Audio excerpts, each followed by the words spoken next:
Ono što znam, a znam da je pojačan angažman zaštitara bio potreban radi Ene Marka Ponjelića. Zaštitari su bili potrebni kako bi spriječili fizičko nasilje. Zato je taj pojačani angažman zaštitara bio potreban. Sad, koliko će biti zaštitara ne odlučuje nitko iz gradskog uprave, nego odlučuje Ustanova za upravljanje sportskim objektima, koja ima za to zaposlene ljude i ima proceduru kako se to odlučuje. I tu mi ne sudjelujemo u toj odluci ni na koji način. I zato ne možemo ni imati informaciju koliko je tamo bilo. Oni su angažirali dodatni broj zaštitara. Taj dodatni broj zaštitara je tamo bio, znači, od kraja 23. godine i dodatno je pojačan u srpnju i kolovozu prošle godine kada je bio koncert Eda Sheerana.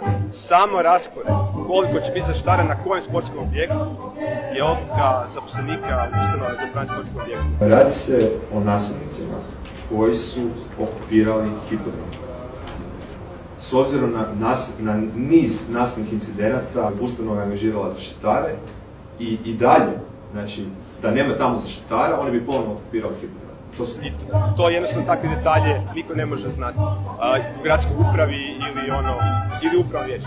I dalje, ponovit ću još jednom, i rekao sam to i tada, i ponavljam to i sad. Zaštitari su bili potrebni kako bi spriječili fizičko nasilje. Broj zaštitara na hipodromu i koji je stvarno broj zaštitara na hipodromu bio, to ćemo tek vidjeti. Da nema tamo zaštitara, oni bi ponovno okupirali hipodrom.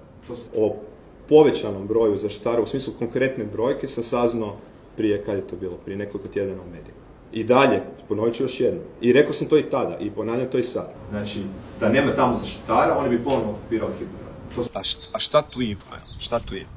Zatamnjena stakla, glava prekrivena, još jedan od onih dana u USKOK-u. Osumnjičeni su vlasnici Eurolex zaštite, otac i sin Galić, kao i blizak Tomaševićev suradnik Kosta Kostanjević. Odgovorit će on na pitanje, skupio dokumentaciju i odgovorit će. Na kraju što očekujete od te kaznene prijave? Ništa. Ništa, koji do sada. Znači, ko da je ovo prva kaznena prijava. Ne bi ništa komentirao dalje. Strahujete li da ćete ući kao svjedoka i izaći kao osumnjičenik? I neće nas zaustaviti ovakve fore i ovakvi prizemni trikovi. Apsolutno je to sve izmontirano. SDP-ov Kosta Kostanjević i Možemovac Tomislav Tomašević plaćali su 35 zaštitara 24 sata dnevno, od studenog 2023. do rujna 2024. godine.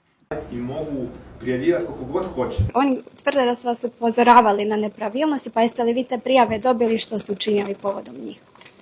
Ne znam. Ne vjerujem da postoji njegova kaznena odgovornost. Znate li da on mjesecima nije dizao plaću za ravnatelja i da je u međuvremenu dok je ravnatelj kupio nekoliko stanova? Nemam takvih saznanja. Smatram da kod njega ne postoji kaznena odgovornost.